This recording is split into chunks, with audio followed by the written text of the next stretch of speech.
Perfect দোকানের মতো ফুচকা খেতে মন চাইলে খুব সহজেই বাড়িতে বানিয়ে ফেলতে পারবে। আর এটা বানানো কিন্তু খুবই সহজ। আজ বানাবো ফুলকো ফুলকো ফুচকা, সাথে থাকবে আলু মাখা আর থাকবে সবুজ তেঁতুল জল। প্রথমে ফুচকা বানানোর জন্য নিয়ে নেব সুজি। আজ কিন্তু সুজিটা বেশি দিয়েই ফুচকাটা বানাবো, আর এই সুজির ফুচকা খেতে কিন্তু বেশ ভালো লাগে। এখানে কিন্তু নর্মাল দানা সুজিটা নিয়েছে, 1 কাপ সুজি দিয়ে আর হাফ কাপের একটু কম আটা দিলাম। তো এটাকে দিয়ে ভালো করে মিশিয়ে এবার এর মধ্যে অল্প অল্প নর্মাল ঠান্ডা জল দিয়ে ভালো করে মিশিয়ে নিয়েছি। একটা ডো তৈরি করে নিতে হবে। বল কি বলছিস? কি আইফোন কি? আইফোন 15 প্রো ম্যাক্স কি একটা নিয়ে এসেছিলে? আমি কিছু নিয়ে আসিনি। ওইখানে না ওর নাম্বার ছিল, জানো? কোন নাম্বার? দাঁড়াও আমি দেখাচ্ছি। তো আমি এখন রান্নাঘরে আছি, আর আমার মেয়ে এসেই বলছে যে ওই আইফোনের ব্যাপারে কি কথা বলছে। তো আমি বাবা আমার মাথার উপর দিয়েই চলে যাচ্ছে। তো ওকে আমি বললাম যে এইগুলো কিছুই না, ওইগুলো অফার দিয়েছে, ওই জন্য কাগজ ছাপিয়ে ওই হাতে হাতে রাস্তায় গেলে দেয়। তো যাই হোক, এখন আমি ময়দার যে ডোটা করে রেখেছি, তো ওইটাকে ভালো করে একটু ডো বানিয়ে ভিজে কাপড় দিয়ে ঢাকা দিয়ে রেখে দিব 30 মিনিট মতন। আর এইভাবে যদি ফুচকা বানাও দোকানের মতো, তো ফুচকা হবেই। বাড়ির স্বাদ যেহেতু থাকবে অনেকটাই, আর হেলদিও। আর একবার যদি তোমরা বাড়িতে ফুচকা বানিয়ে ফেলতে পারো, তাহলে কিন্তু দোকানের ফুচকা খেতে ইচ্ছে করবে না। তো এখানে আমি 30 মিনিট পরে ফিরে এসেছি। এবার আমি ওই আটার ডোটাকে ভালো করে একটু মথে নিব। তো মথে এইভাবে ছোটো ছোটো করে লেচি কেটে তারপরে এভাবে লম্বা করে নিলাম। তারপরে এখান থেকে ছোটো ছোটো করে কেটে নিব। তারপর গোল করে ভালো করে একটু তেল মাখিয়ে দিব, যাতে একটার উপরে আর একটা না লেগে যায়। দিলে ফুচকাগুলোও বেশ ফুলে যাবে, আর এদিকে সেদিকে জড়ে যাবে না, ভালোও লাগবে খুলে নিতে। তো এখন আমি সবগুলো লেচি সেমভাবেই কেটে নিয়েছি। এবার তেল মাখিয়ে রেখে দিলাম, একটা ভিজা কাপড় দিয়ে আবারও রেখে দিচ্ছি, যাতে উপরেরটা না যাতে শুকে যায়। তো একটু তেল নিয়ে এবার আমি একে একে সবগুলো ফুচকা এইভাবে বেলে নিব। তো বেলাটাও একটা ভাগ থাকে, খুব সহজেই কিন্তু এইভাবে আস্তে আস্তে করে বানাতে হবে। নাহলে আমাদের যেহেতু বানানো অভ্যেস আছে, তো এই জন্য স্পিডে বানানো হচ্ছে। তো যাই হোক, এখন আমি সবগুলো ফুচকা বানিয়ে নেব। আর এদিকে তেলও গরম করতে বসিয়ে দিয়েছি, তেলও গরম হয়ে গেছে, কিন্তু প্রত্যেকটা ফুচকা আমার ফুলছে।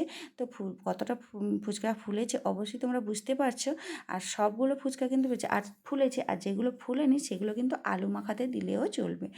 তো এগুলো আমি সবগুলো ফুচকা একসাথে এরকম দিয়ে সবগুলো ফুচকা বানিয়ে নিচ্ছি। এক পাশ হয়ে গেলে আরেক পাশ পাল্টে নিয়ে তারপরে ফুচকাগুলো বানিয়ে নিচ্ছি। তো প্রায় এই বেলার মধ্যে পুরোটাই ভরে যাবে ফুচকা, যতগুলো লেচি কেটেছি।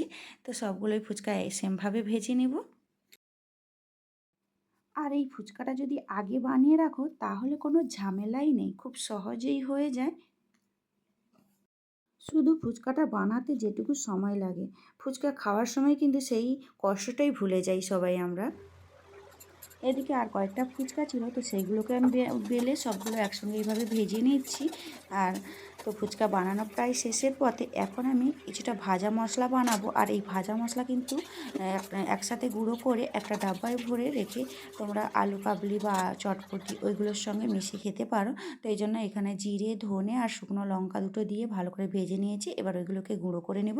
আর এদিকে কয়েকটা ধনে পাতা কুচি এইভাবে কুচি করে কেটে নিলাম এক সাইডে। আর একটা লেবু নিয়েছি, লেবুটাকেও এইরকম কেটে তারপরে লেবুটাকে কেটে নিয়েছি, আর লঙ্কাগুলোকে কুচি করে কেটে নিব। তো লঙ্কাগুলোকে এইভাবে কুচি করে কেটে নিলে বেশ ভালো হয়। আর এদিকে পুদিনা পাতাটাকেও বেশ ধুয়ে সেগুলোকেও এইভাবে কেটে নিব। তারপরে একটা মিক্সির জারে দিয়ে এগুলোকে পেস্ট করে নেব। এদিকে লঙ্কাগুলোও কুচানো হয়ে গেছে। এবার পুদিনা পাতাগুলোকে এভাবে নিয়ে নিয়েছি, আর আলুটাকে কিন্তু সেদ্ধ করে নিয়েছি। আর কয়েকটা কাঁচা ছোলা ছিল, সেটাকেও এর সঙ্গে মিশিয়ে দেবো। তো এবার সবগুলো পুদিনা পাতাটা কেটে নিলাম, তারপরে ধুয়ে এগুলোকে এবার ব্লেন্ডারে দিয়ে দিই। আমি তেঁতুল জল বানানোর জন্য প্রথমে ওই তেঁতুলগুলোকে জলে ভিজিয়ে রেখেছি। এবার ওই তেঁতুলগোলা জলটাকে এর মধ্যে অল্প একটু দিয়ে দিব।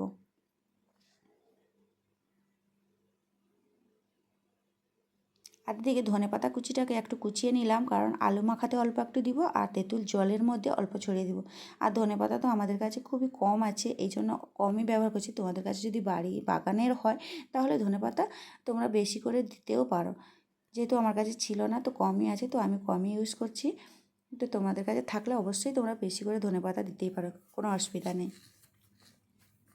তো এবার একটা পেস্ট করে নিয়েছি। এবার তেঁতুল জলের মধ্যে ওই যে জিরে আর লঙ্কার গুঁড়োটা করে রেখেছি ওটা মিশিয়ে নিলাম, একটু ধনেপাতা কুচি, উপর থেকে একটু লেবু রস চিপে দিলাম, আর লেবুর রসটাকে দিয়ে আর লেবু যে খোসাটা ওটাও দিয়ে দিয়েছি। এবার এর মধ্যে অল্প একটু লঙ্কার গুঁড়ো আর বিট নুন দিয়ে ভালো করে তেঁতুল জলটা মাখানো হয়ে গেছে। আর এদিকে কিন্তু আলু মাখাটা বানানোর জন্য ওই জিরে গুঁড়ো আর দিয়েছি কাঁচা লঙ্কা আর ওই ধনেপাতা কুচি আর কাঁচা ছোলা, ব্যাস আলু মাখাটাও রেডি হয়ে গেছে। এবার এখানে একটু স্বাদ মতো নুন দিলাম, তো একটু তেঁতুল জল যে করে রেখেছিলাম ওইটাও ফুচকার জলটা দিয়ে দিয়েছি, বেশ ভালো লাগবে খেতে। একটু বিট নুন দিলাম, ব্যাস হয়ে গেছে আলু মাখা তেঁতুল জল। এখন একটা ফুচকার মধ্যে আলু মাখা তেঁতুল জলটা দিয়ে খাবো, কতটা টেস্টি, লোভ সামলাতে পারছি না, তো একটা খেয়ে দেখলাম যে টেস্ট ঠিক আছে। তো এখন বাচ্চাদেরকে দিব বলে এই জন্য আমি একটা বাটির মধ্যে এইভাবে মিশিয়ে নিয়েছি টক জল আর ওই আলু মাখাটাকে দিয়ে ওদেরকে দিয়ে দিব। তো এখন রেডি হয়েছে, চলো ওদেরকে খেতে দিয়ে দিই। বস, তাড়াতাড়ি খা, খেয়ে কিন্তু পড়তে বসতে হবে, মাথায় যেন থাকে এই কথাটা। খাও।